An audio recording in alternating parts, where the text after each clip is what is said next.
Alors, rien à voir, Mais en mais tu réalité, penses qu'un c'est... jour ils trouveront un médicament pour éviter d'être chauve? Parce qu'ils commencent à avoir une calvitie. Effectivement, rien à voir. Effectivement. Puis il a vraiment des beaux yeux, lui. Hein. Tu penses qu'il est mort? Mais pourquoi? Mais Bah, pourquoi? pour savoir si je peux le draguer. Mais pourquoi? C'est vrai qu'il a de beaux yeux, ce con. Parce qu'en fait, t'es quelqu'un qui plane complet. C'est-à-dire que t'es dans l'extrême. Genre te tuer avec une bague, par exemple, ou tuer tes alliés, ou tu vois être trop joyeux, etc. Et ben tu voles. Tu planes la vie à pleines dents. Pas, Tu pas, la croques pas, tu planes. pas du tout. Je suis une tumeur à la rigueur ou un cancer. Non, non. T'es un oiseau qui chie sur les gens, quoi, c'est tout. Du coup, sujet compliqué aujourd'hui sur le live réac là. Mais on va rejoindre Laura tout de suite, comme ça elle va se présenter déjà. Laura, je l'ai rencontrée cette semaine, on a fait du repos. Et bah, à chaque game, je la tue malencontreusement. C'est des incidents, hein, c'est des incidents, mais bon, elle meurt. Elle meurt. Alors qu'elle a rien demandé, mais elle meurt. Coucou Laura. Coucou. Ça va? Oui, Bon. c'est vrai que tu me tues souvent. Oui, bah oui, mais je fais pas exprès. Hein. Je- Non, non, après on parlera pas du suicide avec la bague aussi, on parlera pas de tout le reste, hein. Non, mais Daveria, elle a fait le clip du suicide avec la bague. Ouais, je l'ai vu, c'est à mourir de rire. C'est, j'avoue. Les lives du samedi, c'est vous venez avec moi, c'est vous qui choisissez de quoi vous voulez qu'on parle et on en parle, on regarde le truc. Voilà. Voilà le but des lives du samedi. Du coup, Laura, vas-y, présente-toi. Bon, alors, Laura, 25 ans, vient de Haute-Savoie, attention, Annecy. Haute-Savoie, il y a du Euh, fromage là-bas. ouais, la fondue, la raclette, tout ce qu'il y a. Bah après, c'est une ville quand même assez de bourgeois où quand même ça coûte très très cher la vie là-bas. T'es une bourgeoise? Mais T'es une bourgeoise? non, pas du tout. Non, j'ai mon mec qui est militaire là-bas, donc pas trop le choix d'habiter là-bas. Parce que les militaires, ça les empêche d'être bourgeois, d'être militaires? Bah si tu veux, s'ils étaient payés à l'heure, ça serait pas mal, mais c'est pas du tout le cas. Ouais, ouais, ouais.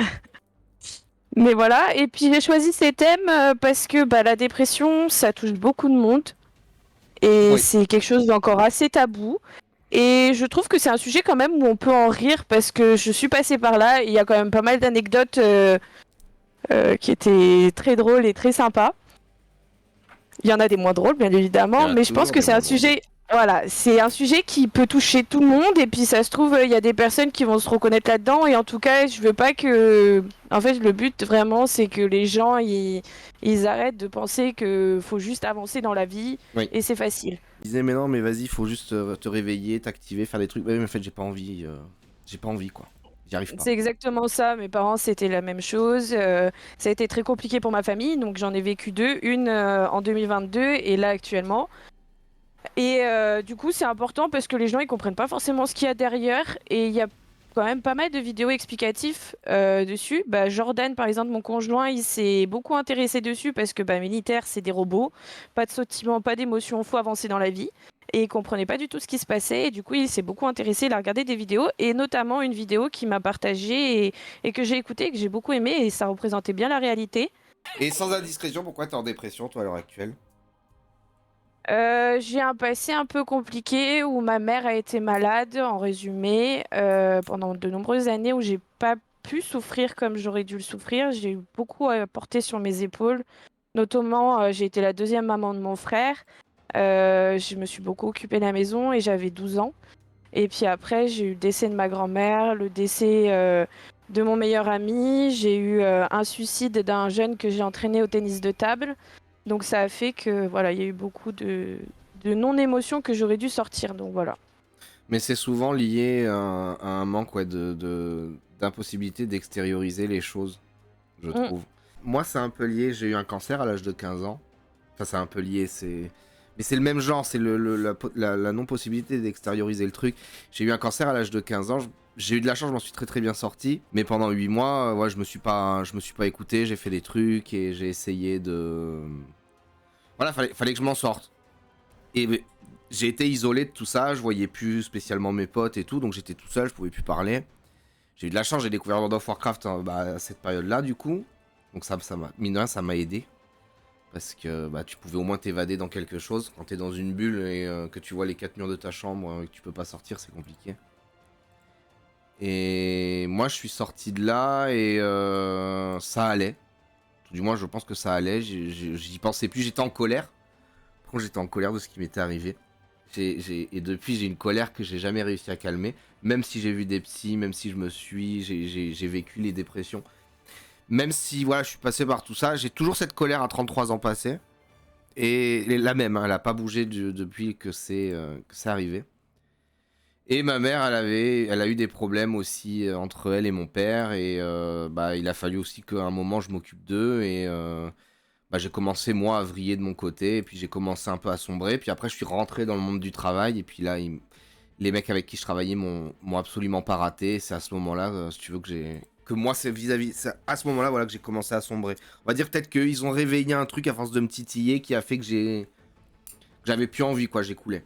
Mystique, si c'est Luciano, je le connais. Mais oui, c'est un mec génial et puis il met toujours la bonne ambiance et même si ça va pas, il va toujours faire en sorte d'être là pour les autres etc.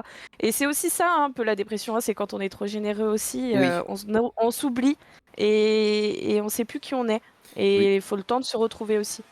Oui, oui, et il y a beaucoup de gens qui en profitent de ça, je trouve. Qui savent que Oui, ah bah, on sent qu'il va pas bien, mais tu sais, t'en profites en mode de toute façon il a besoin de nous, alors on va continuer d'en profiter. Il y a un côté un peu malfaisant là-dedans. ouais, ouais. Bah, on en parlait avec mon psy tout à l'heure justement, où bah, dès que lui, il a commencé à être un peu moins généreux, à penser un petit peu plus à lui, on l'a traité d'égoïste et c'est ce qu'on a fait aussi avec moi quand j'ai pensé un peu plus à moi. Ça te permet de faire du tri dans tes amis quand même Ouais, mais et dans il y ta... a aussi un effet vicieux, c'est que dans la mesure où t'es un peu en reconstruction, le fait qu'on te mette une étiquette et qu'on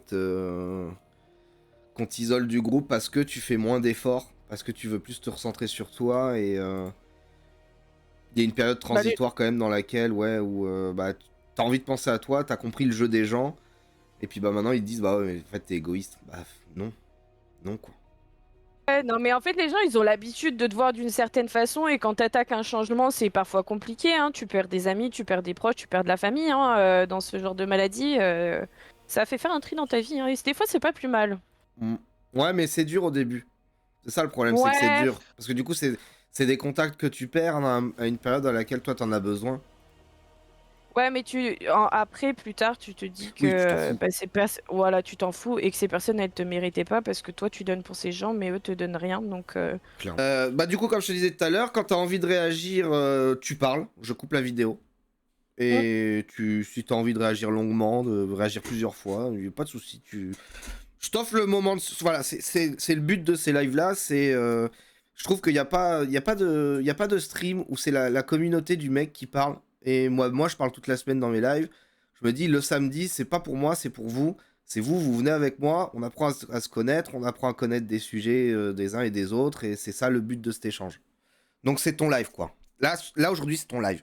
Vous savez que j'ai vu ça, mais enfin, c'est connu dans l'histoire, mais toutes les maladies qui sont un peu mentales, que ce soit la trisomie, que ce soit la dépression, que ce soit n'importe quoi, à l'époque, au Moyen Âge, ils tuaient les gens parce qu'ils pensaient que c'était Contagieux. contagieux Ouais. et en fait, il fallait éliminer ça. Et c'est quand même dur d'entendre ça parce que c'est vraiment une maladie au final. Ils n'avaient pas assez de recherche au niveau du cerveau, les moyens technologiques pour le prouver, mais il y a des gens qui sont quand même morts parce qu'ils avaient Ouais. une maladie mentale et qu'on pouvait pas les aider quand même. C'est quand même fou, hein. Des gens sur lesquels les antidépresseurs n'ont pas vraiment d'effet bénéfique. Ah ouais, tu peux mettre en pause s'il te plaît? Vas-y. C'est vrai que on le dit pas, mais les antidépresseurs, il y en existe plusieurs types. Et en fait, on va tester un antidépresseur en fonction des symptômes. Et on va voir si la personne, au bout d'un mois, parce que ça agit au bout d'un mois, savoir si ça fait effet en fait. Et au bout d'un mois, si ça fait pas effet, et ben en fait, on va changer de molécule. Donc il y a plusieurs types d'antidépresseurs, pardon. Et pour changer cette molécule, il faut faire une semaine de lavage. Ça veut dire plus prendre de cachet parce que les molécules se correspondent pas. Mais là, du coup, t'as une Et sacrée ensuite, descente là. ouais, donc tu as une sacrée descente. Et ensuite, il faut que tu attendes pendant un mois que le prochain cachet fasse effet. Donc c'est très fatigant. Moi, je l'ai vécu que j'avais pas la bonne molécule. C'est très fatigant de dire bon bah il y a rien qui marche, etc., etc. Donc c'est vrai que ça peut être assez dur psychologiquement. Et quand t'as aucune molécule qui peut te correspondre, franchement, je peux comprendre le type de la vidéo, ça doit pas être très cool, quoi. Ouais. Moi, je les prenais pas. J'ai toujours eu l'impression que ça faisait pas d'effet. Je voyais Ah pas mais je voyais pas le gain, en fait. tu sais qu'il y a plein de gars que je connais qui étaient en dépression. Ils me disaient qu'ils les prenaient pas parce qu'ils pouvaient plus bander. Non, enfin, moi, à cette période, j'étais tout seul, je m'en foutais. Puis j'ai jamais vraiment Mais eu de soucis là-dessus. Mais non, c'était plus le côté. On me disait avec ça, ça va aller mieux. Et je revenais une séance ou deux après. Et le mec me disait, bah, et alors? Non, enfin, je vois pas de différence, quoi. Donc à ah la mais fin, faut le temps. ça a changé, ça a changé. Et à la fin, en fait, je les prenais plus. Je les prenais plus. Et juste, en fait, je réfléchissais sur ce qui allait pas. Et je me faisais violence. Ça a été mon traitement, en fait. Moi, je me suis fait violence. Ouais, mais après tu vois, toi t'as la psychologie peut-être pour faire ça. Il y en a beaucoup comme moi, hein, je parle pas en termes que j'ai pas comment dire l'envie, etc. Mais ça t'aide très vite pendant ce temps que tu te soignes en parallèle parce que l'antidépresseur il te permet pas de soigner ton problème, il te permet de te soulager de ton problème, mais après il faut quand même aller travailler ton problème de fond. Ouais, même le soulager, comme je te dis, je ne voyais pas je Et n'arrivais les pas. anxiolytiques, ça t'a rien fait? Bah, moi, j'ai l'impression que ça ne me faisait rien. Ah, les anxiolytiques, c'est mieux. Je, j'y pensais, j'avais un mal-être, j'avais beau changer les molécules, comme tu dis, effectivement, ça se faisait en plusieurs étapes. J'ai jamais eu cette impression, et ça sur les 2 dépressions que j'ai vécues, que ça me fasse quelque chose. Après, j'ai toujours été quelqu'un de très réfléchi, dans le sens où quand il arrive quelque chose, ou quand je vois quelque chose, j'y réfléchis, j'analyse le truc. Alors, est-ce que mon cerveau, il a fait barrière dans le sens, je veux pas perdre le contrôle, je veux pas qu'on me dicte ce que j'ai à faire. Et mon psy me Mm. disait, il y a des métabolismes, le cerveau arrive à passer au-dessus des... arrive à passer au-dessus. En fait, vous êtes tellement rationnel, vous êtes tellement terre à terre, que pour vous, votre cerveau d'office va réussir à passer outre tout ça et va pas l'accepter. Et il me dit c'est plus dur dans ce cas-là parce que ce sentiment qui vous a conduit à cette dépression, vous allez l'avoir jusqu'au bout, jusqu'à guérison. Parce qu'on peut, moi il me l'avait dit, il me dit je n'arrive pas à trouver ce qui peut ce qui peut vous soulager. J'avais des trucs pour me détendre, j'étais détendu, il n'y avait pas de souci. Mais j'avais pas ce truc quand tu le prends, peut-être pendant une demi-heure, une heure, t'as cette pause mentale où tu te dis, ton cerveau, il dit, vas-y, c'est bon, je laisse tomber, le cacheton, il T'auras va pas pas répondre. forcément. Moi, j'ai pas eu de pause mentale, tu vois. Ça m'a permis juste de pas avoir des idées noires, de pas avoir des envies suicidaires. Après, j'ai été très bien accompagnée, où on m'a forcé à sortir de chez moi, ou même si ça me plaisait pas, etc. Et ça m'a beaucoup aidé. Mais en fait, c'est vraiment le cachet, il te permet de stabiliser tes émotions, en fait, de plus en avoir à l'extrême, de pas avoir une tristesse profonde, etc. Mais ça va pas t'enlever tes pensées du cerveau, Alors ça doit être ni pour ton ça que ça ne mal-être. marche pas, parce que moi je suis hypersensible. Et je suis toujours dans les extrêmes. Donc ça se trouve, c'est peut-être pour ça que ça n'a jamais marché. Bah oui, c'est pour ça, parce que je te dis, c'est vraiment, moi j'étais, la première dépression, j'étais euphorique, triste, j'avais pas d'entre les deux. Et la première dépression, ça s'est vraiment vu parce que ça a stabilisé mes émotions. Et ensuite, j'ai fait le travail de fond et petit à petit, tu diminues et c'est toi qui reprends le contrôle sur ton cerveau au final.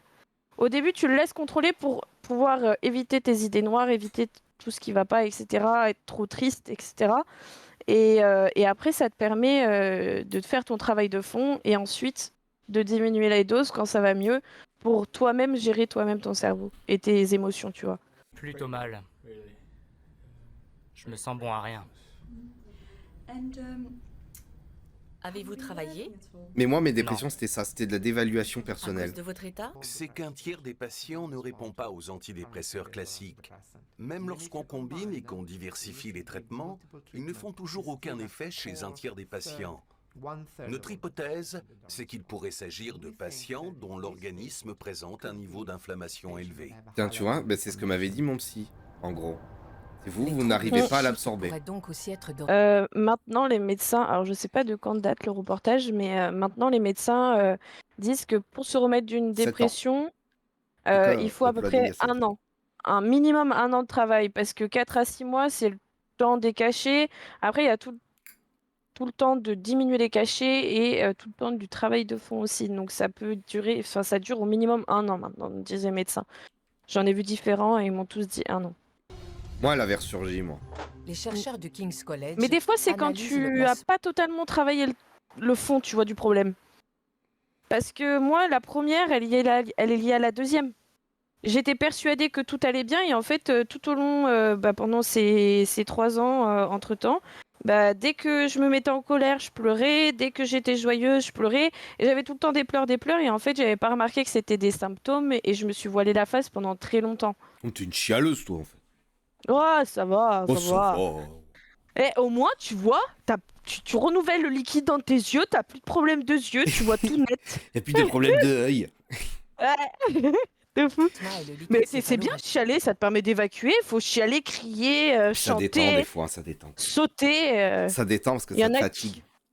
Ah ouais, je dors trop bien après. Ils ont découvert, c'est la présence de tout petits vaisseaux, qu'on appelle capillaires, entre le cerveau et la périphérie du corps. Cela signifie que dorénavant, il ne faudra probablement plus considérer le cerveau et le système immunitaire comme deux choses distinctes, car on sait maintenant qu'ils sont reliés entre eux. Ah oui, tiens, mets en pause. Petite anecdote qui date d'il y a pas longtemps. Vas-y. C'est vrai que quand on est en dépression, on est beaucoup plus fragile au niveau de la santé, que ce soit les rhumes, les angines, n'importe quoi. Ah, ça s'appelle Euh, l'immunodéficience. Voilà, là dernièrement, j'ai eu une grosse angine vendredi dernier où j'ai fini aux urgences parce que je pouvais plus respirer, plus avaler, plus manger depuis 2 jours. Et la morphine fait beaucoup de bien, sachez. Mais ça, on plane beaucoup. Mais c'est vrai qu'on est beaucoup plus fragile au niveau du système immunitaire et on peut rien y faire malheureusement quand on est en dépression. Mais même hein, Les maladies. le passage à l'heure d'hiver. Très souvent, les gens tombent malades parce qu'ils ont un coup de déprime parce qu'il n'y a plus de soleil et la déprime fait que ils tombent malades. Et ça a été prouvé aussi. Et attention, la différence entre la déprime et la dépression. La déprime, c'est quelque chose qui va durer entre 4 et 7 jours. Et la dépression, c'est qu'au bout de 15 jours, il faut commencer à s'inquiéter. Et il faut aller consulter. Les coups de déprime, ça arrive dans la vie, tout le monde en a.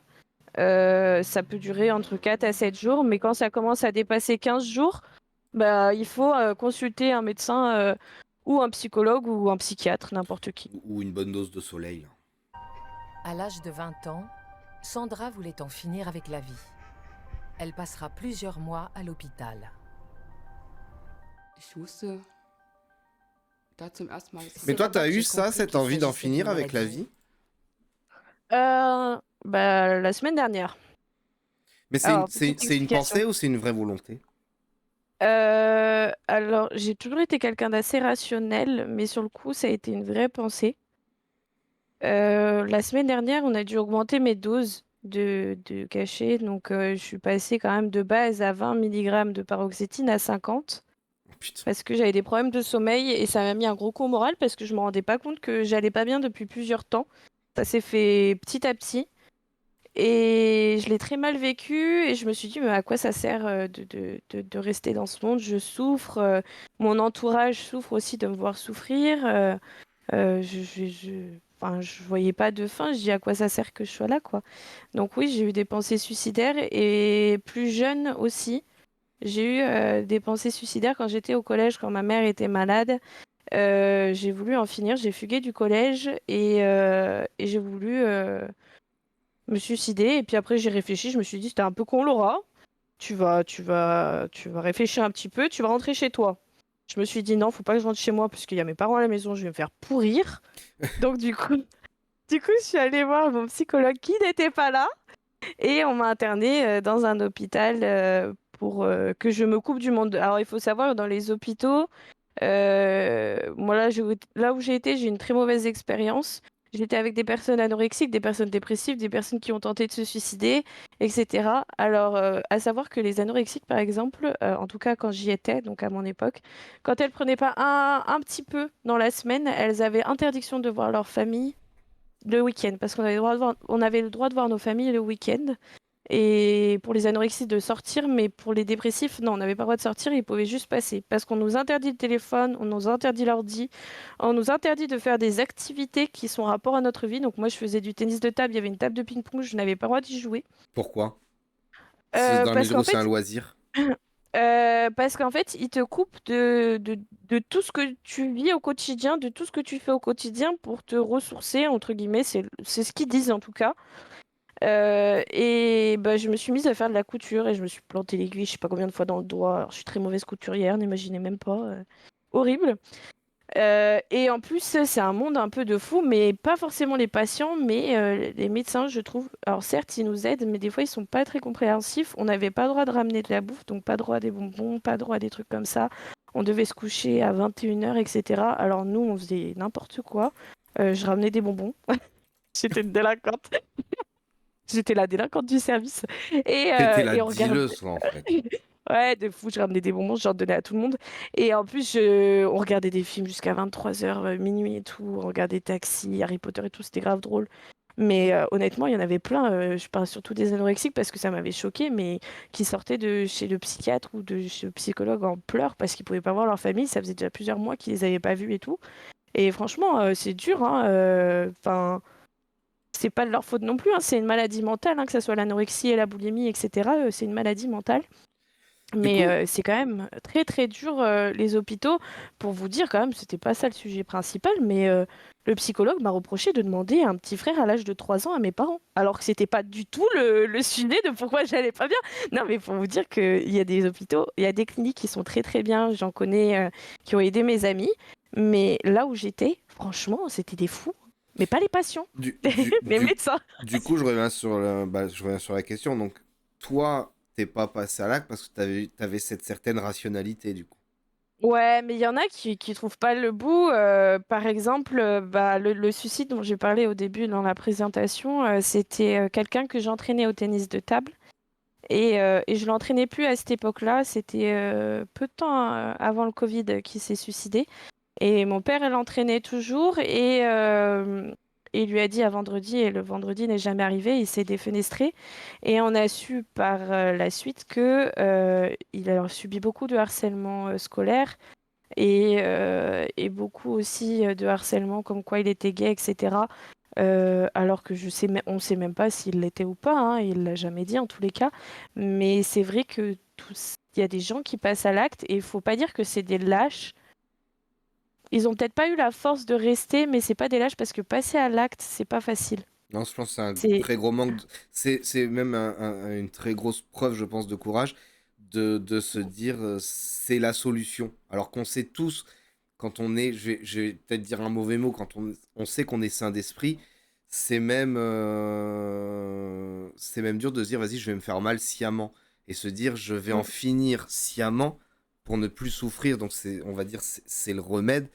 Faut un sacré courage et puis il faut même passer au-delà de son instinct animal parce qu'il me semble que même l'instinct animal de manière générale c'est quelque chose sur lequel on ne peut pas lutter, on n'a Non, pas la main non. dessus et c'est ce qui nous empêche en temps normal de nous faire mal ou de faire des mises en danger incalculées et en arriver là, oui, il y a une fatigue Mais pour moi, donc elle doit... c'est un courage. Après, j'incite surtout pas à ce qu'on se suicide Bah du non, tout. non, non. Mais quand la personne n'en peut plus, etc., et j'aurais aimé pouvoir le sauver à cette époque, je me suis beaucoup remis en question pour dire j'ai sombré un peu dans l'alcool pendant les soirées à ce moment-là. Bon, je suis pas alcoolique et je n'aime pas l'alcool de base. T'es du Mais Nord, t'es c'était. forcément alcoolique.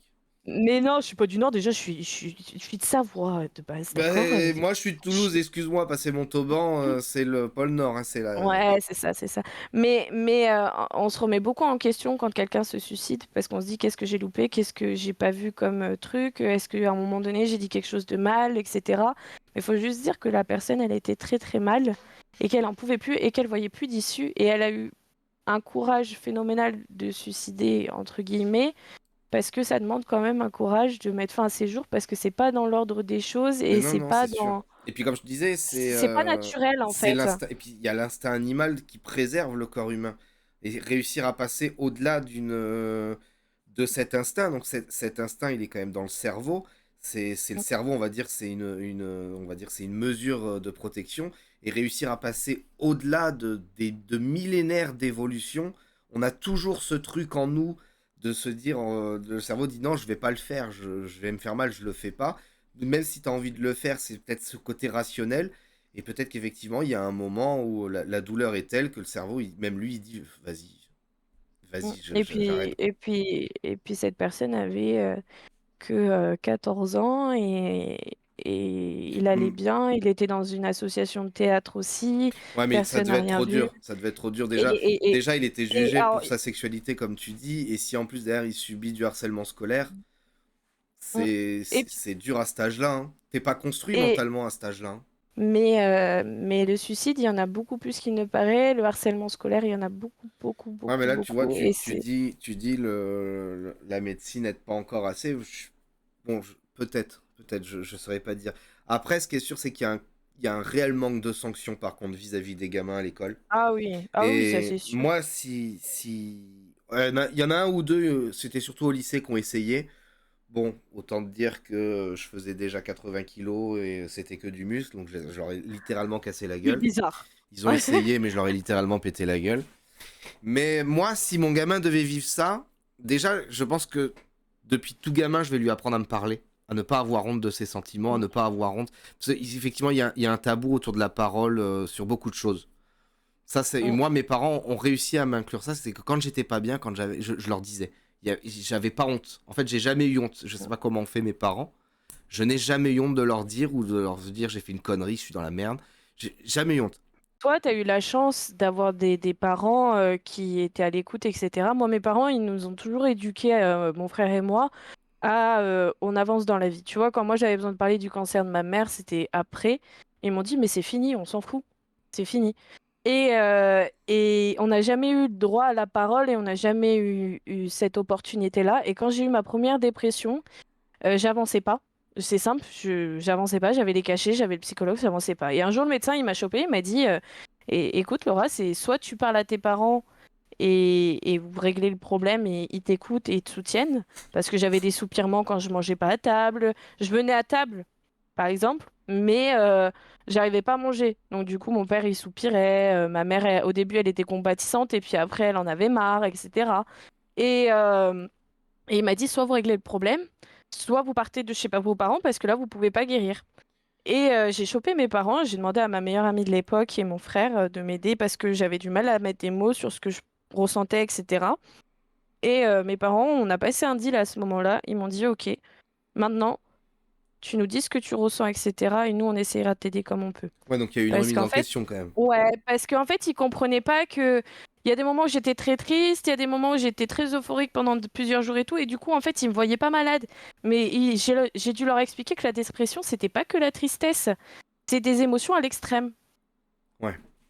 Et ça, ils ont eu du mal à le comprendre, et maintenant, ils sont très présents pour moi, etc. Mais tu vois, par exemple, Jordan, mon conjoint, il m'a toujours dit, oui, quand on va avoir des enfants, moi, ma fille, elle aura pas le droit de sortir avant 16 ans, elle devra me dire, etc. Mais mon garçon, oui. On sent le mec qui veut une fille aussi. Hein. Voilà, voilà, tu vois. Tu vois le truc. Et je lui ai dit, mais ils sont égaux, et moi, j'incite à la parole, etc. Il me dit, moi, mon enfant, s'il se fait harceler, faut qu'il se débrouille tout seul, etc. Moi, je lui ai dit non, je préfère qu'il me parle, etc.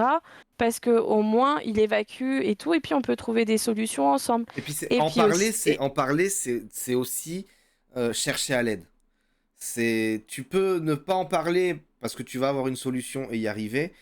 Et je pense que quand tu finis par en parler à tes parents, c'est que tu as essayé à ton niveau de trouver les solutions que tu pouvais, t'as pas réussi et maintenant tu as besoin d'aide. Donc au contraire, non, il non, mais faut en même en parler. dehors de l'aide, de Non, mais juste quand je dis en en parler, parler, ça soulage. non, mais quand je dis justement avoir de l'aide, c'est pas forcément trouvez-moi une solution, mais c'est voilà, il Oui, va être soutenu dans le truc. je préfère que mes enfants, ils me parlent et qu'ils me disent qu'ils ont envie de sortir plutôt que ma fille, elle, Elle par fugue. exemple, elle fugue, elle pourrait aller sortir, etc., qu'elle fasse le mur et qu'il lui arrive quelque chose et que du coup, je suis pas au courant. Au moins, là, je sais qu'ils sont au courant, enfin, je suis au courant de où ils sont, avec qui ils sont et s'il y a un problème, ils peuvent m'appeler, quoi. Bah oui, c'est mieux. Donc, c'est deux philosophies totalement différentes et c'est intéressant aussi de savoir les philosophies des autres. Bon, après, faut pas en vouloir à mon mec, il est militaire, c'est un robot, il a pas de sentiments, il a pas de cœur, c'est une machine. Ça viendra quand Voilà. il le verra la première fois.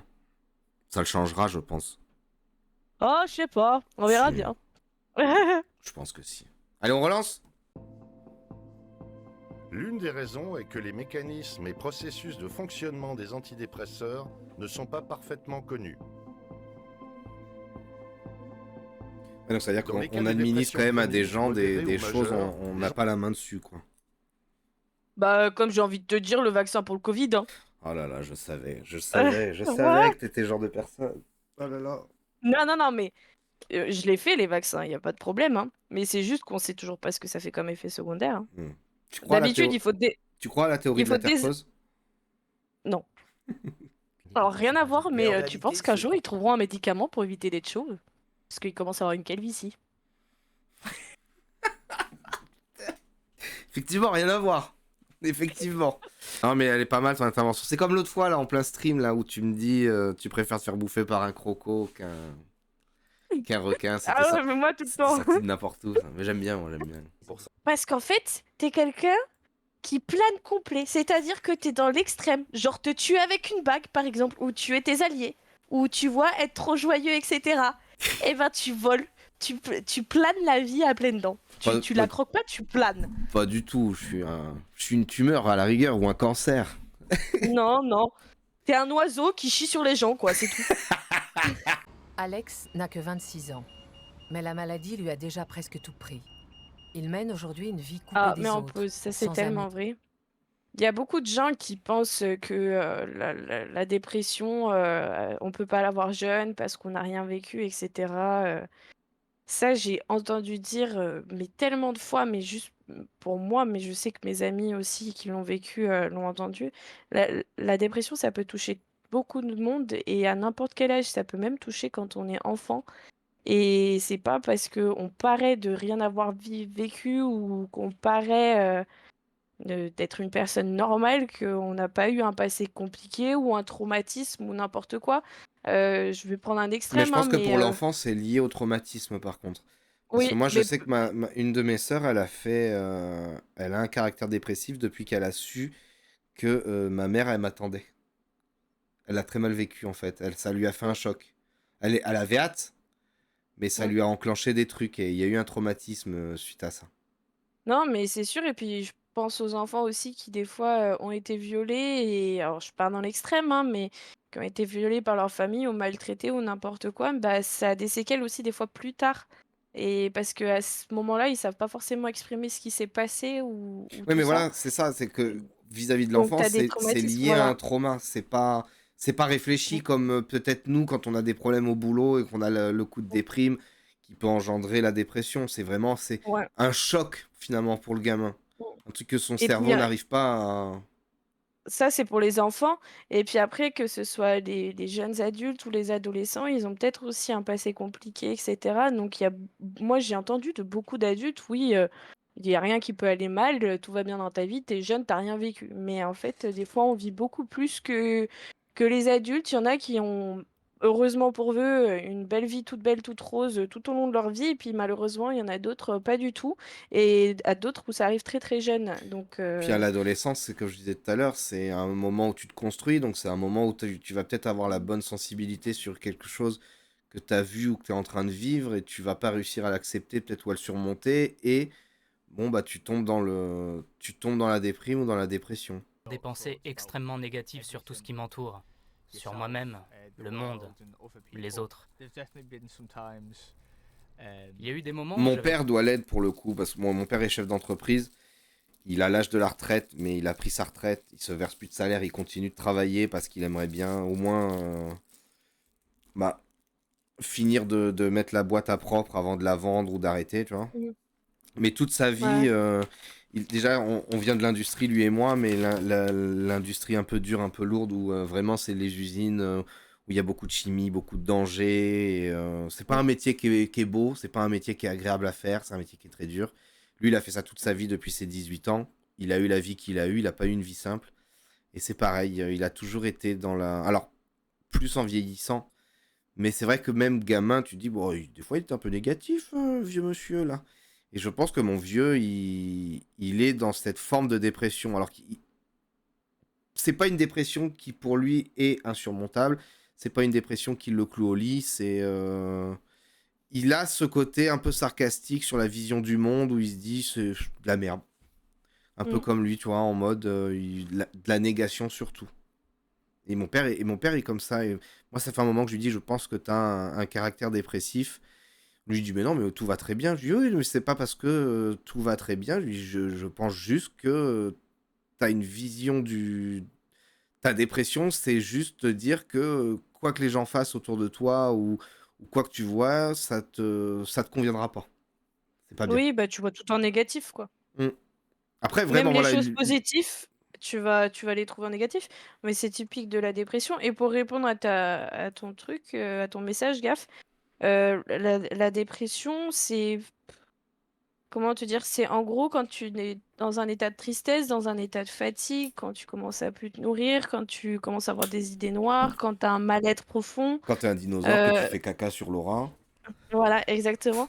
C'est pas parce que tu peux avoir, comme tu dis, une vie de merde, etc. Mais il y en a qui arrivent à passer outre et qui sont pas en dépression et voilà. Ben, mon Mais père.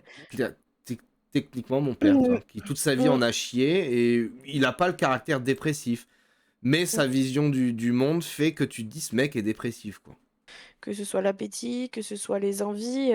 Moi, j'ai nié lors de ma L'envie de première sexe. dépression.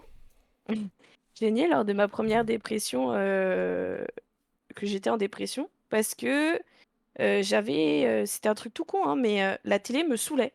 D'habitude, j'étais étudiante, j'étais alternante, donc je rentrais de l'entreprise, je faisais mes affaires, je bossais mes cours, je faisais à manger, je me calais devant un film, et là, tout me saoulait. Tout ce que je faisais me saoulait.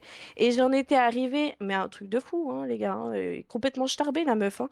Mais j'avais mis un planning sur mon téléphone. Genre, je finissais à 16h le boulot. Et de 16h à 16h30, je rentrais. Après, il y avait marqué sur mon calendrier de mon téléphone de 16h30 à 16h45, tu fais la vaisselle de la veille. De 16h45 jusqu'à 17h, tu vas bosser telle matière. Après, tu vas faire à telle heure du sport. Ensuite, tu vas faire à telle heure à manger. Et en fait, c'était pour combler le vide et pour éviter de penser à quoi que ce soit et éviter d'en avoir marre. Et c'était devenu mais un emploi du temps de malade et que je me fixais le week-end. J'étais mais overbooké, un emploi du temps de ministre. Mais même moi, je me dirais que je suis complètement folle, hein, si je Donc pouvais ça, me parler avant. c'était dans l'optique de pas penser à certaines Ouais, choses. ouais, ouais. Mais, et puis il y en a qui Et nient très très longtemps, question, hein. quand tu n'arrivais pas à faire tes objectifs, tu t'en voulais?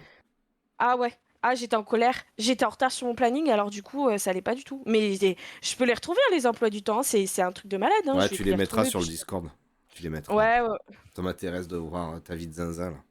Ah, mais j'étais complètement starbée à l'époque. Et même moi, je me disais, c'était folle. Mais tu sais, je pense que mon état un peu psychopathe quand même, parce que je veux dire que je suis psychopathe, elle date de l'enfance.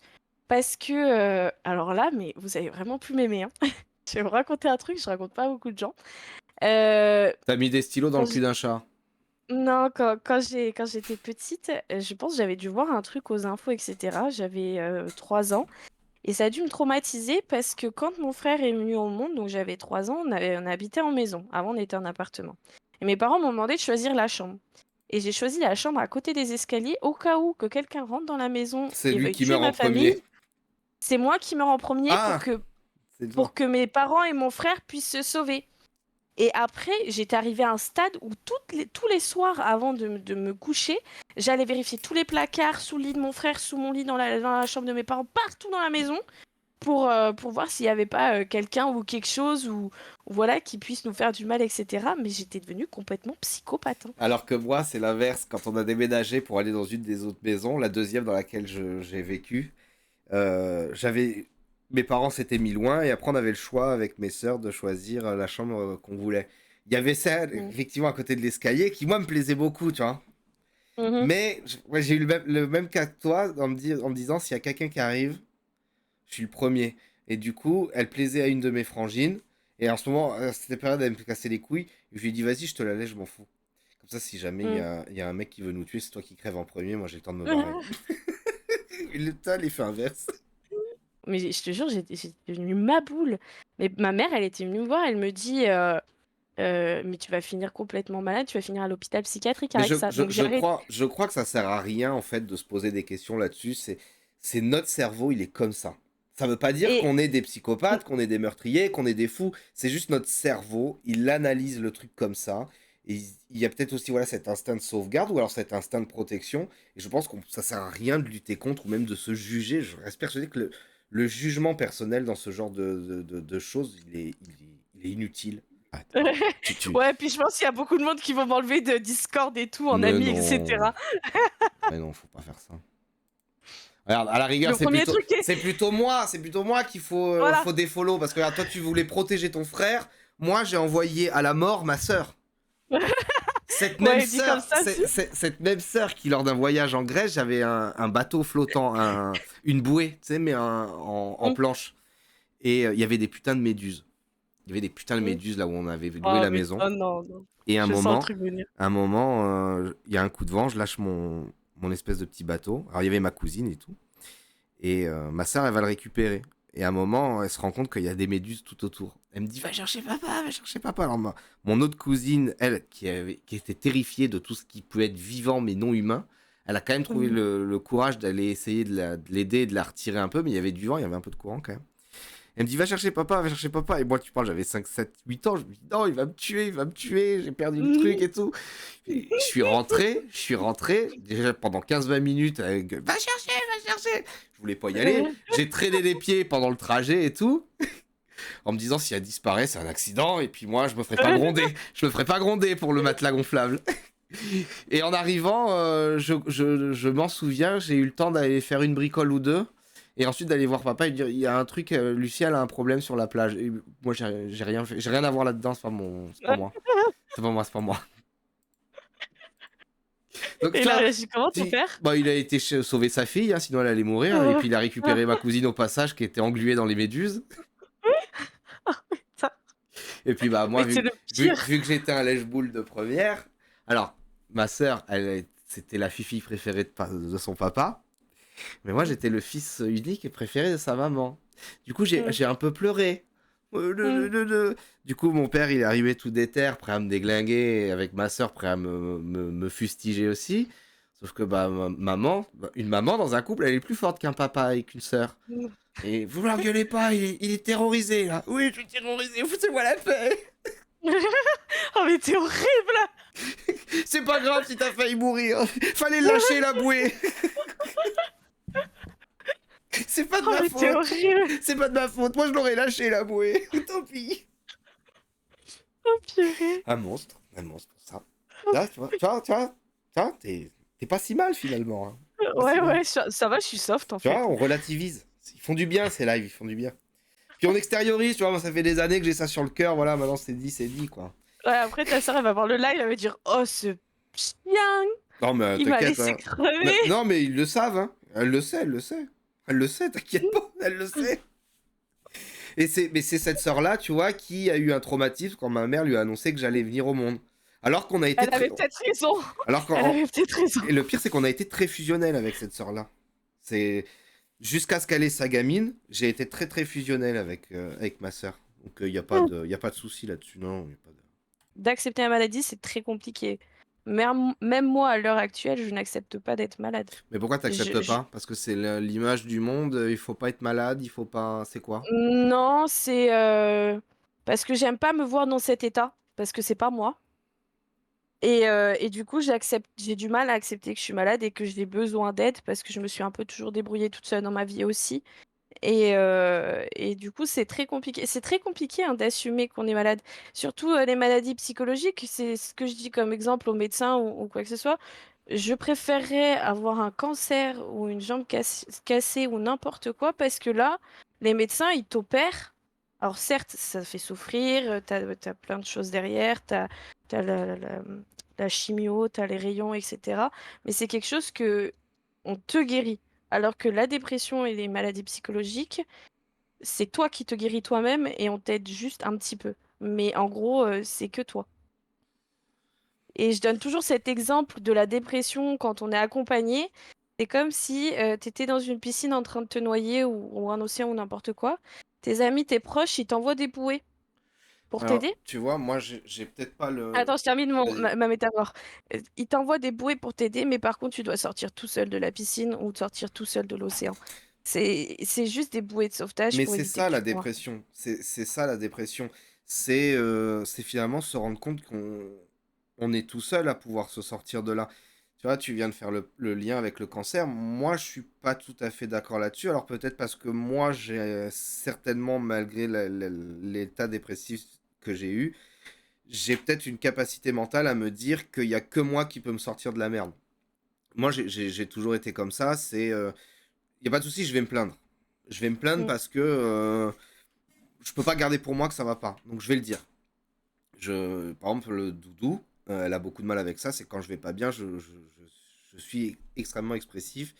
Et c'est vrai que elle dit, en fait, tu le dis, mais je peux rien faire pour toi. Donc, Mm. mais parce que voilà, moi j'ai cette capacité, je le dis, mais après, je sais qu'il y a que moi qui peux m'en sortir. Mais tu vois, moi, pour l'avoir vécu, je préfère vivre une dépression. Peut-être parce que déjà, je n'ai pas de pensée suicidaire, je n'ai pas de pensée à me faire Mm. mal. C'est juste un état second dans lequel je me dis qu'il n'y a rien qui vaut le coup. Peut-être un peu comme Oui. mon père, tu vois, avoir plutôt de la négation. Mais moi, à titre perso, je préfère vivre une dépression qu'un cancer. Parce que tu vois, le cancer, moi, j'avais pas la main dessus. On me filait des cachets, j'ai perdu des sensibilités, j'ai eu des douleurs inimaginables pendant des mois et des mois et je n'avais pas la main dessus. Je pouvais pas, en fait, moi, me dire, mon mental va être au-dessus. Mon mental a joué sur Mm. ma guérison, les médecins le disent, le mental a joué sur la guérison, mais j'avais pas la main dessus. Mm. C'est Après, c'est juste pour moi, je te rebondir sur ce que tu as dit. Mais Mm. voilà, parce qu'encore une fois, chacun est différent. Voilà, c'est ça, Mais c'est que toi, t'as pas eu des envies suicidaires, etc. non, Moi, jamais en plus. j'ai eu des idées noires, je suis jamais passée à l'acte, etc. J'ai jamais tenté quoi que ce soit. Mais quand tu vois vraiment pas d'issue ou tout ça, en fait, c'est très compliqué. Quand tu souffres énormément, mais que t'arrives pas à t'en sortir tout seul, mais tu préfères largement que de laisser ton corps au médecin. Sauf que les médecins sur la dépression, ils ne peuvent rien faire. Ils peuvent pas t'opérer, ils peuvent pas te mettre un plâtre, ils peuvent rien te faire. La phrase disait: tu ne sais pas à quel point tu es fort jusqu'au jour où être fort reste ta seule option. Mm. Et C'est vrai.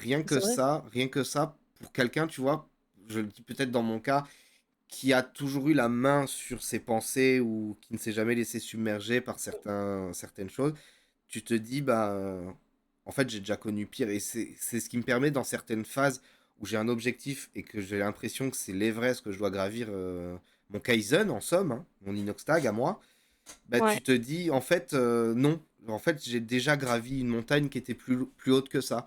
Donc, Mm. tu temporises et tu te dis, ça va être dur, ça va être long, ça va être chiant, mais je vais y arriver. Mm. Parce que je sais que je peux y arriver, il y a que, je vais le faire. Mm. Et ça Oh, me, mais c'est bon, hein. moi, cette phrase, depuis 6 7 ans, c'est dès qu'il y a quelque chose, un truc à réaliser, même si ça va être dur, que je vais en pleurer du sang, tout ce que tu veux, je me la remémore et je me dis non, vas-y, t'as fait plus dur. Compliqué, la maladie, le cancer.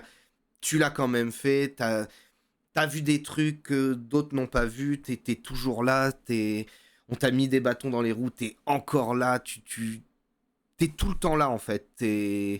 Donc continue, lâche pas et finalement les objectifs que tu peux te donner, tes coups de déprime, ils vont passer. Tu vas y arriver parce que c'est toi, parce que tu l'as déjà fait et t'inquiète pas quoi. Donc c'est ce que je me dis à chaque fois, je me dis vas-y, t'inquiète pas, on va y Mais c'est arriver. bien, hein, t'as une force mentale. Après, il y en a d'autres qui en ont moins. C'est comme moi au collège, il y avait une fille que j'aidais parce qu'elle vivait très très mal le divorce de ses parents et moi ma mère était malade donc je vivais aussi des choses et il y avait une personne qui était venue et puis qui m'avait dit qui lui avait dit mais pourquoi tu racontes ça à Laura, elle vit bien pire. Et pour moi ce jour-là je lui ai dit mais il n'y a pas de pire ou de mieux parce que ça se trouve imaginons sa mère elle avait le même cancer que ma mère, on l'aurait vécu différemment. Ça se trouve, elle l'aurait plutôt bien supporté, moi pas du tout, ou inversement. Et ça se trouve, bah, elle le vit bien pire le divorce de ses parents que moi je vis le cancer de ma mère. En soi, sur les faits, c'est plus grave, dans le sens où elle risque de mourir et pas ses parents. Mais sur le mal-être que ça procure, il n'y a pas de plus ou moins grave. Mais il n'y a pas de gravité, c'est ça le truc, c'est que des Voilà. fois les gens te disent... Moi une fois ma soeur m'a dit une phrase, ça allait pas, et elle me disait mais tu sais, il y a des gens ils vivent bien pire que toi, mais je m'en Oui. branle en fait, je m'en branle. C'est pas parce que le mec il vit bien pire que moi que j'ai pas le droit d'avoir un mal-être. Enfin, cette phrase ne veut rien dire. Mm, mm. Effectivement, il y a des gens, effectivement, voilà, qui ont des vies catastrophiques, complètement miséreuses et misérables. Mais je peux l'entendre. Mais ça fait quoi pour moi là? Tu crois que ta phrase me guérit? Non, t'es juste en train de me faire passer pour un abject connard qui Mm. finalement n'a même pas de force mentale et peut-être le retour de se dire, oh, bah, il y a des gens qui vivent bien pire, mais je veux pas l'entendre ça. Je m'en fous. J'y peux rien. J'y peux rien à leur mal-être et tout comme j'y peux rien au mien, mais moi j'ai besoin j'ai besoin de l'extérioriser, j'ai besoin d'en parler, donc ta phrase tu peux te la J'ai foutre au besoin de cul. soutien, ouais. Tu peux te la foutre au cul. Mon frère, je l'ai surprotégé quand ma mère a eu le cancer. Et moi, je vivais très très mal la chose, mais je lui montrais rien, je laissais rien paraître. Et je lui disais toujours que ça va aller, ça va aller. Parce qu'il a 9 ans, il avait 9 ans à cette époque-là, il a plus 9 ans maintenant. Mais il avait 9 ans et t'as pas la... T'es encore enfant, t'as pas conscience du danger, t'as pas conscience de tout ça. Même si à l'hôpital, ils te donnent des petits livrets pour t'expliquer et tout ça, bah, c'est pas la même chose. Et puis de voir aussi ta mère souffrir, tu vois pas forcément de la même manière que ton frère, que ton père, que n'importe qui. Moi, de voir ma mère en chimio, donc sans cheveux, fatiguée, pâle, etc. Moi, j'en ai eu des images traumatisantes qui revenaient dans mes rêves. Et ça m'a traumatisée. Et autant mon frère, ça se trouve, ça va être les rayons ou n'importe quoi, les cachets, ou juste l'opération. Mais chacun réagit différemment, donc il n'y a pas de gravité de savoir qui a le plus mal ou qui a le moins mal, quoi. C'est juste que les personnes ont mal. Et ça sert à rien de dire, il y en a qui vivent bien pire dans la vie, etc. Et puis c'est une Certes, il y question en de a qui... voilà, c'est une question de sensibilité, toi. Voilà, Mm. voir quelqu'un perdre ses cheveux ou autre. Moi, je sais que quand je suis tombé malade, pendant une semaine, j'ai eu la tête qui m'a énormément gratté après la chimio. Et puis un jour, bon, je savais que je risquais de les perdre. Donc, t'as beau savoir que tu risques de perdre tes cheveux. À un moment, ta tête, elle commence à te démanger. Et puis j'ai dit, bon, à mon avis, c'est le moment. Donc j'y suis allé comme un guerrier, tu vois. J'ai foutu ma tête sous l'évier, tous les cheveux se sont barrés. Quand je me suis relevé, t'es chaud. Mm. Et t'as beau te dire 5 minutes avant, vas-y, c'est que des cheveux. Finalement, tu te relèves et tu te rends compte que ta sensibilité, ce que tu pensais, bah, tout s'effondre parce que ça te marque à vie après. Moi, Et puis cette c'est pas image, que des cheveux, hein. C'est qui tu es. non, mais moi, cette image de moi, je l'ai encore. Cette impression de me dire, bon, vas-y, voilà, c'est des cheveux. Je me baisse, j'ai 15 ans, je me frotte la tête, ça dure 2 minutes, je me relève, j'ai plus de cheveux. Et là, tu te prends une claque dans la gueule et tu te dis, bah en fait, non, c'était pas que des cheveux, quoi. Non, c'est la C'était, personne que tu es. ouais. Et la sensibilité d'une personne à une autre n'est pas la même. Donc c'est pour ça qu'il n'y a pas de phrase curative ou de phrase type à dire, je pense, à ce moment-là. Tout comme, tu vois, cette phrase qu'elle m'avait offerte, là, sur une carte, tu sais pas à quel point t'es fort jusqu'au Mm. jour. Si ça se trouve, elle aurait pu ne rien me faire, cette phrase. Mm. Mais ma sensibilité fait que moi, ça m'a mis une claque, quoi. Mm, mm. Donc c'est pour ça que, voilà, comme on disait tout à l'heure, tu peux dire à quelqu'un, tu vas y arriver, lève-toi. Ben, non, il y arrivera peut-être pas. Peut-être qu'il y arrivera, Mm. mais peut-être qu'il y arrivera pas. Ah, mon père, la pire phrase qu'il détestait quand il allait au travail, c'est ça va. Bah non, ça va pas. Ma femme, elle est sur un lit d'hôpital, elle a le cancer, elle est en train de se faire opérer, mais si, je vais te dire que ça va aller. Oui, le Et moi ça aussi. va. Mais c'est un ça va maladroit. Ouais, mais c'est le truc que tu détestes. C'est pareil pour moi quand on me disait ça va quand ma mère était malade, Et ben, genre non, ça va pas, tu vois, et ben genre voilà, arrête. question de sensibilité. Moi, quand les gens me disaient ça va, même à 15 ans, je me disais c'est maladroit, en fait. C'est peut-être qu'ils savent pas comment l'appréhender, donc ils préfèrent que moi je leur dise que ça va pas, pour qu'ensuite on puisse en parler. Ouais, mais quand tu poses la question ça va, généralement tu dis toujours oui. Oui, voilà, mais tant pis. Moi, j'en Tu ai dis jamais, jamais non. moi, j'en ai jamais voulu, tu vois, aux gens qui me demandaient si ça allait. Bien sûr que ça Ah va si, pas, moi j'étais garçon. en colère pendant très longtemps. Bien sûr que ça va pas, mec. J'ai les veines qui sont oranges, je commence à perdre un peu de la vision, je sens plus rien au bout des doigts. Enfin, non, ça va pas. Si, Mais, si, ça va, je suis sur une chaise roulante, je suis en train de décéder, mais ça va. mais moi, je leur disais Bon, que bah. ça allait. Ah, ça va. Ça va. Oui, parce que c'est une question, le ça va. Tu réponds jamais non, ça va pas, parce que autrement ça va trop le cul à l'autre. Mais oui, t'es désappointé. Après, est-ce que c'est pas ce qu'ils cherchent, finalement? Parce que peut-être qu'ils savent pas comment l'aborder. Et qu'en se disant ça va, si le mec a le courage de dire non, ça va pas, mais vas-y, viens, on en parle. Ah ouais, moi j'étais du genre à dire non, ça va pas, j'ai envie de me Et suicider, ben qu'est-ce moi, qu'il y a? Tu veux dire quoi? moi j'aime quand les gens me disent non, ça va pas. Ah bon, bah vas-y, dis-moi qu'est-ce qu'il y a. Je sais ce qu'il y a, mais Ah quel est non, ton mais j'ai mal-être? l'impression de... Quel est ton mal-être là tout de Ah mais suite moi j'ai maintenant? l'impression de faire chier les gens quand je parle de ma vie Moi et j'en ai tout, rien à franchement. foutre, moi tu vois, j'en parle. Moi, les mecs, j'en fous. T'as voulu savoir? Bah, tu vas savoir. Selon Emran Mayer, une perturbation du microbiote intestinal pourrait avoir de graves conséquences sur nos fonctions cérébrales. Nos nouveaux modes alimentaires axés sur la restauration rapide. Est-ce que tu passes ta vie à chier? Non. Bon, bah alors ça n'a pas de lien avec ton microbiote intestinal, apparemment. Non, parce que je Pourrait chie en partie- une fois tous les 2-3 jours. L'horreur. Expliquer la... Tu Ah, chies, c'est t'es vrai, saute dans un d'humeur. état pro, hein. Moi, je passe ma vie à chier, moi. Je suis un canard. Hein. Moi, je mange un bout de pain, je suis déjà en train de le chier, quoi. Ouais, mon frère, c'est pareil. Il est Horrible. plus perméable. La clé, consommer plus de fruits et légumes. Ah, mais ça me fait déprimer, Les moi. fibres qu'ils contiennent sont assimilées par les bonnes bactéries de notre intestin. C'est tellement bon, la bouffe grasse. Mais c'est oui. Genre. Les bonnes intentions s'envolent. C'est quand tu déprimes un bon pot de glace devant la télé, là, c'est bien. Un bon saut de poulet de chez KFC, là. Ah ouais, Là, tu tout sais le que là, j'ai encore des tenders de chez KFC, là. Un bon kebab. Oh, je les mange. Ah ouais, Un chinois à volonté. un croque McDo. Un croque maison. Fait à la maison. Ah ouais, ça aussi, c'est bien. Le quotidien est compliqué Putain, tu me donnes faim. et je n'ai pas la tête à Moi aussi. préparer un bon petit plat. Je me fais chier, là. Je me saoule moi-même. J'avale tout juste. Pourquoi un tu bout te de saoules pain toi-même? avec du Parce que fromage ça me donne et faim dans le aussi. frigo. Peut imaginer Moi, ça tout un tas l'aggrave. de traitements Manger des pour- légumes, ça me déprime. Il me faut de la Pareil. sale bouffe. Pareil. Ça me met dans un mal-être total. Quand des fois je rentre et que Doudou, genre, elle a fait de la soupe. Oh, l'envie de crever la soupe, quoi. Lui, il a vraiment des beaux yeux, lui. Hein. L'inflammation. Je pense qu'il est mort. Mais pourquoi? Mais Faut pourquoi? savoir si je peux le draguer. C'est vrai qu'il a de beaux yeux, ce con. Donc, le matin, je me lève, je me lave C'est ce que les m'a dit dents, mon psy une tout à l'heure, petite qu'il fallait que je me crée une nouvelle routine. Ouais, mais finalement, c'est ce que t'avais fait, les trucs que tu viens de m'envoyer, là. Non, ça, c'était pas des routines, c'était Ah, un pour- extrême. Oui, mais pour le coup, regarde, c'était des routines. Tu t'étais fait ton emploi du temps, donc tu avais tes routines journalières. Ouais, mes routines pour oublier, mais là, c'est des routines de recréer une routine pour me soulager, tu vois, dans le sens. Alors là, j'ai très envie de faire de la poterie, tu vois. Du coup, j'ai tout acheté avant le live pour faire de la poterie. Et je vais recommencer le puzzle, le dessin, voilà, tout ça. Et c'est des nouvelles routines où je pense à moi et pas forcément aux autres ou quoi que ce soit, tu vois. Faudra que tu nous publies les merdes que tu vas faire au début. Ah ouais, mais ne je te suis cachons nulle pas, en au début, poterie. tu vas faire des cendriers et des pots dégueulasses. Ah mais je le sais déjà, hein, j'en ai déjà fait de la poterie, je suis nulle à chier. Mais j'ai très envie de mettre la main dans le cambouis, tu vois, donc... J'aimerais bien en faire de la poterie. J'en faisais gamin, c'est vrai que c'était sympa. C'est rigolo à faire, cette sensation Mm. sur les mains. Puis c'est vrai que ça te libère vraiment l'esprit. T'as une concentration pour faire quelque chose, quoi. C'est pas quelque chose que Ouais. tu fais machinalement, en fait. En fait, c'est les activités manuelles, ça fait énormément de bien à l'esprit de toute façon. C'est en fait ton esprit il est en pause parce que tu penses qu'à ton activité manuelle, comment je vais faire ma poterie ou quelle pièce dans le puzzle va aller à tel endroit ou en fait ça te permet de libérer un peu ton esprit. Mais on est souvent renvoyé à notre sentiment d'impuissance. C'est-à-dire que j'ai essayé de faire des choses, mais en face, ça bouge pas. Et quelque part, Mais je pense que les gens, voilà, ils sont renvoyés à ce sentiment d'impuissance parce qu'ils pensent que...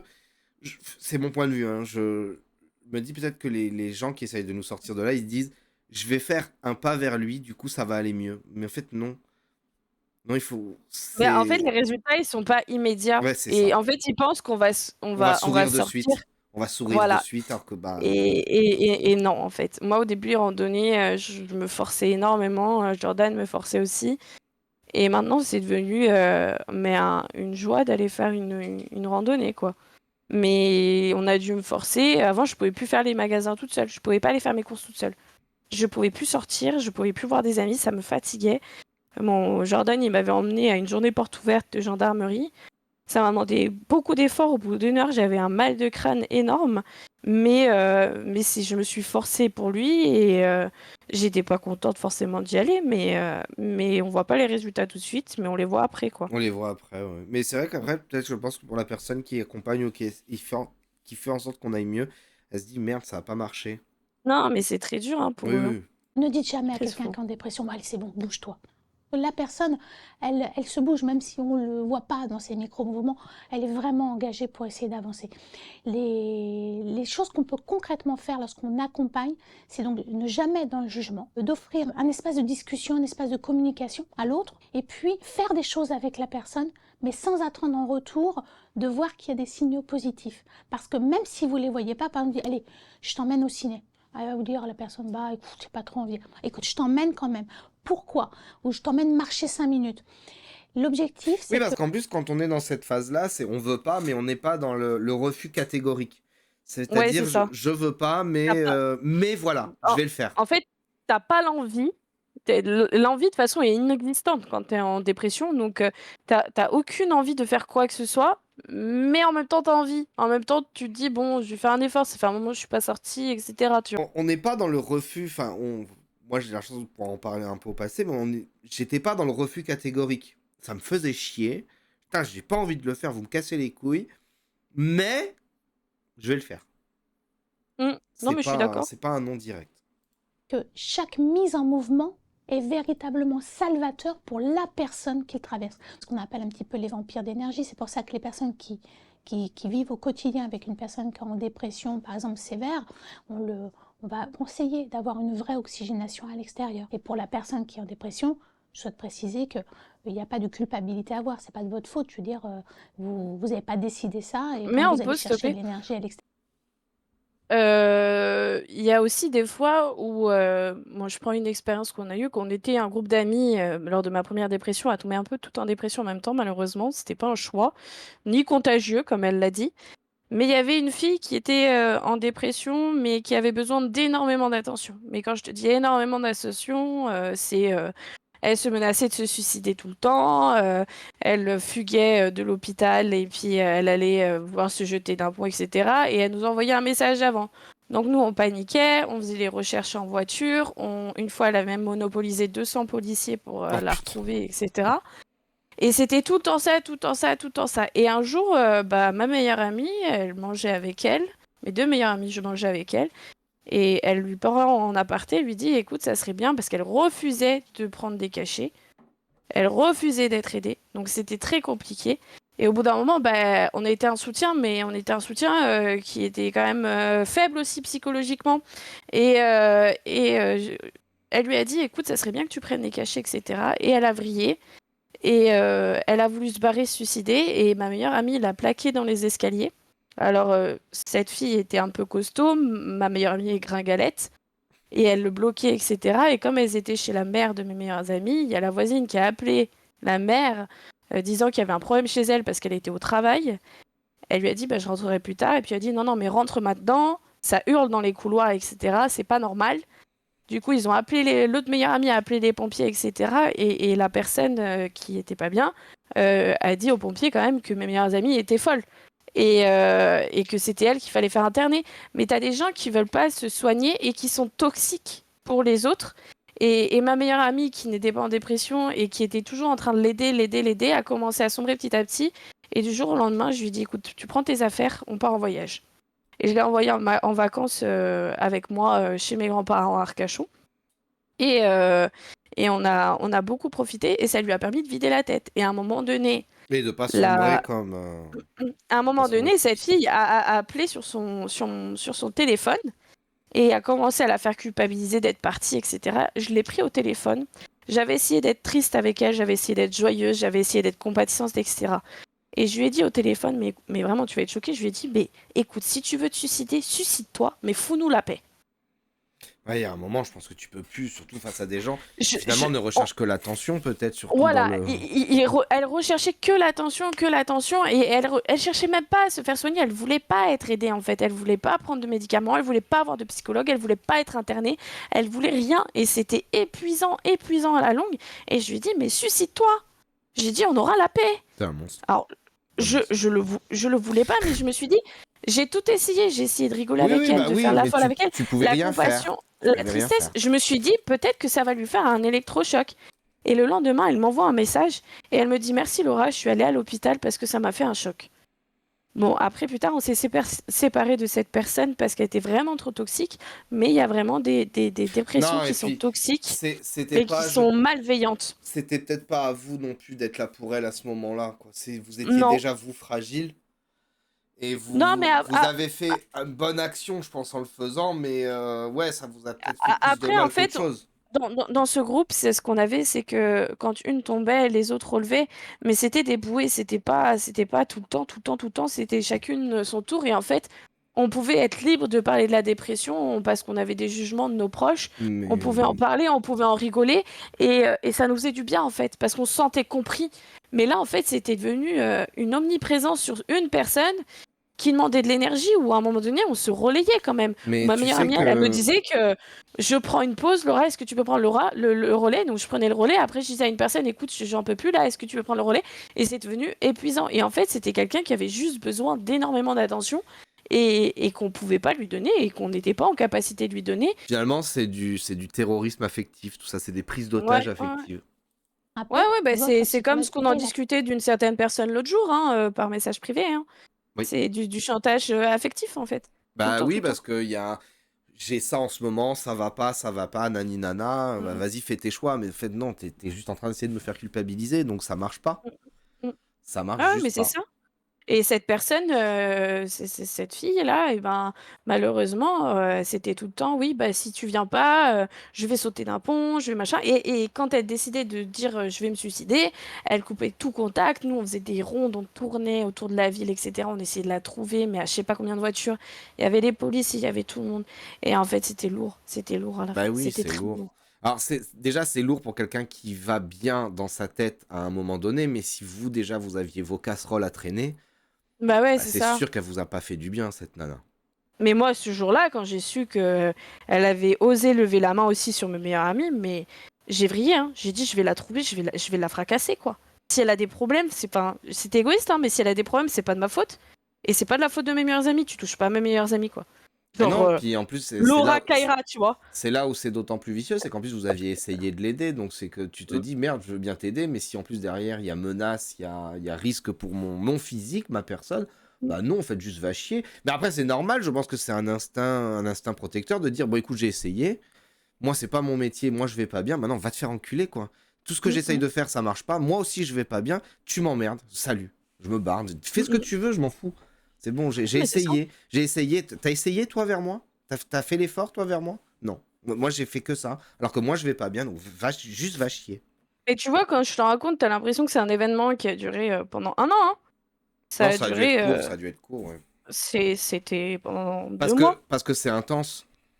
Parce que ces Ouais. gens-là, ils vivent les trucs Et, intensément, pour le coup. Enfin, quand ils et, et ont même, et même quand on en reparle avec mes amis, on se dit, mais purée, on a l'impression que ça a duré des années quand on en parle, mais en fait, c'était tellement intense que ça a duré en fait que quelques mois, donc Et elle est devenue quoi, elle, du c'est- coup? je sais pas, aucune nouvelle. Ah si, pour se venger, elle s'est tapé mon ex. D'accord. Bon, bah écoute. Et elle a voulu que je lui dise bonjour après. Est-ce que c'était... Ouais, tu Non, t'en c'était fous, une c'est ton amourette. ex, quoi. Ouais, ouais, ouais. Franchement, ils se ressemblaient très très bien, c'est bon. Tu lui as dit, vas-y, tâte-toi mes restes.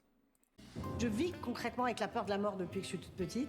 Je pense que c'est un peu le cas de tout le monde, mais il y en a qui s'en accommodent et il y en a pour qui c'est vraiment ça devient Moi, j'en ai irréparable. peur aussi. Et ce qu'on voulait montrer, c'était Ouais, cette moi aussi. oppression permanente, ce personnage permanent qui l'accompagne depuis Le qu'elle est pire, toute petite, tu la qui mets l'a en tout le pause. temps, tout le Mais temps, pas tout la le temps. mienne, Bah celle donc, des autres.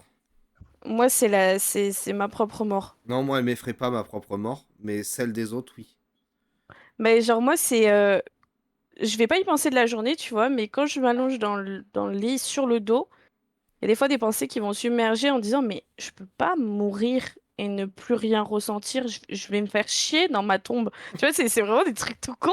Me dire, mais je ressentirai plus d'amour, plus de Je viendrais te chier tristesse, dessus, plus moi. rien. Je viendrais te chier dessus. Je viendrais Mais genre, voler, je volerais et je te du coup, chierais dessus. non, mais du coup, le lendemain, je dis à Jordan, par contre, tu me laisses un bouquin dans ma tombe et puis des cookies ou. Enfin, faut pas que j'ai faim, tu me laisses des trucs, quoi. Un téléphone avec une prise pour que je Ouais, puisse mais toi, regarder Netflix. t'as peur de Non, mais vas-y.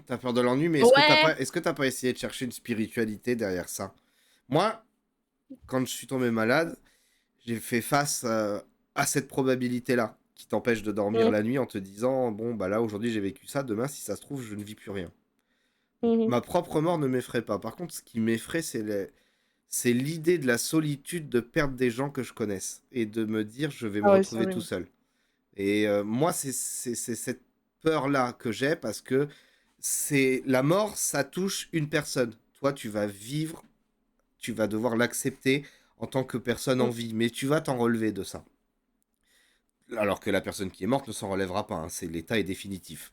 Que je vais avoir peur de ma mort, par contre, voilà, c'est cette difficulté de me dire je peux me retrouver tout seul, perdre mes parents du jour au lendemain, des Oui, et puis amis ou mais quand vis-à-vis de tu meurs, vis-à-vis de ma propre mort, par contre, moi quand je suis tombé malade, j'ai pas je suis né dans une famille chrétienne, mais la chrétienté m'a jamais intéressé. L'idée de dire après tant d'années de bonne action, il y aura un rendu final qui sera le paradis ou l'enfer, ça je n'y crois absolument pas.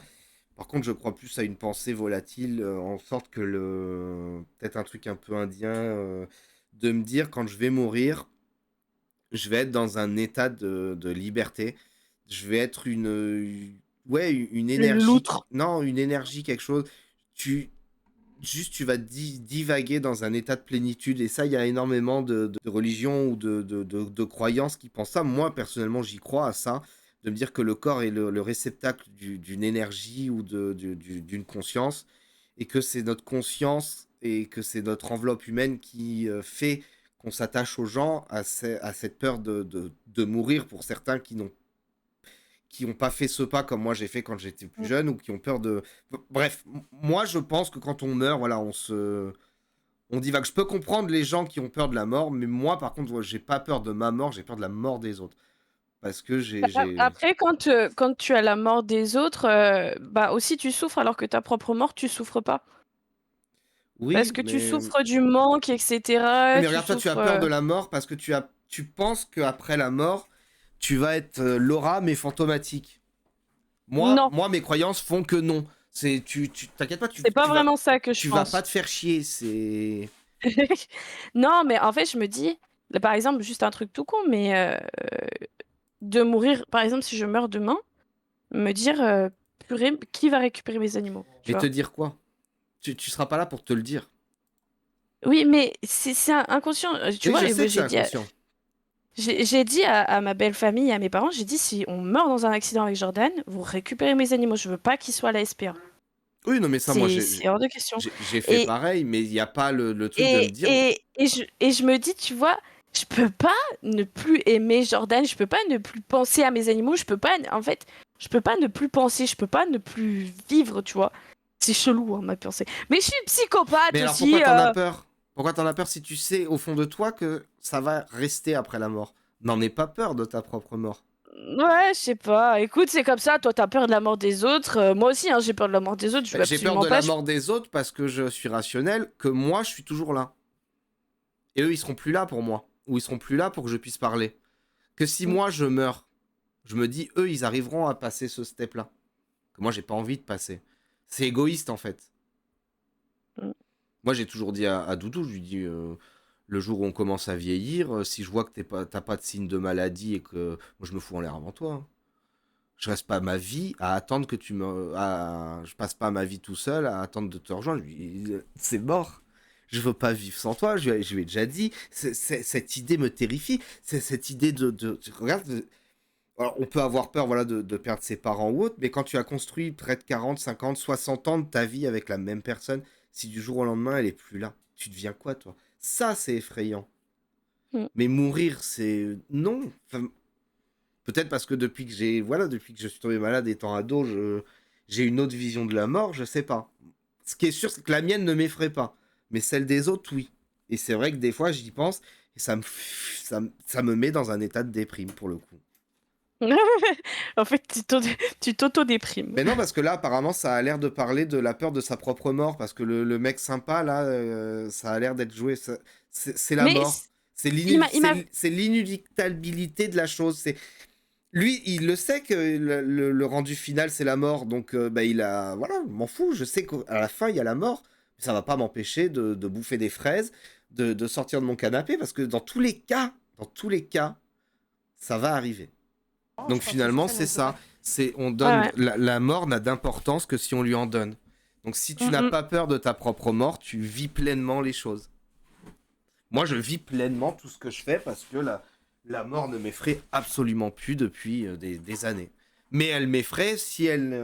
ma mort ne m'effraie pas. La mort des autres me fait peur. Me dire qu'un jour, on va m'appeler, on me dire ton père est parti, ta mère est partie, une de tes sœurs est partie ou ta femme est partie, ça m'effraie. Ça m'effraie parce que ça reste une claque dans la gueule que tu dois surmonter.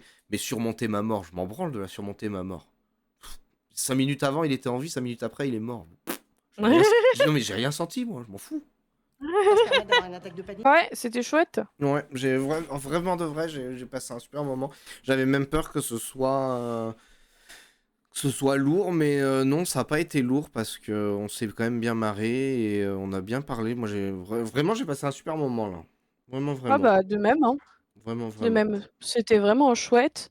Qui est bien en fait entre dépressifs, et j'espère que ça va se développer entre gens, c'est que on n'ait pas de jugement et qu'on puisse parler de tout et qu'on n'ait pas peur de parler de ça, parce que c'est quelque chose qui est quand même de plus en plus présent dans la société et qu'on laisse un peu plus ouvert aussi, parce qu'avant, les gens étaient en dépression, mais c'était tellement tabou qu'ils n'avaient pas le droit de le dire.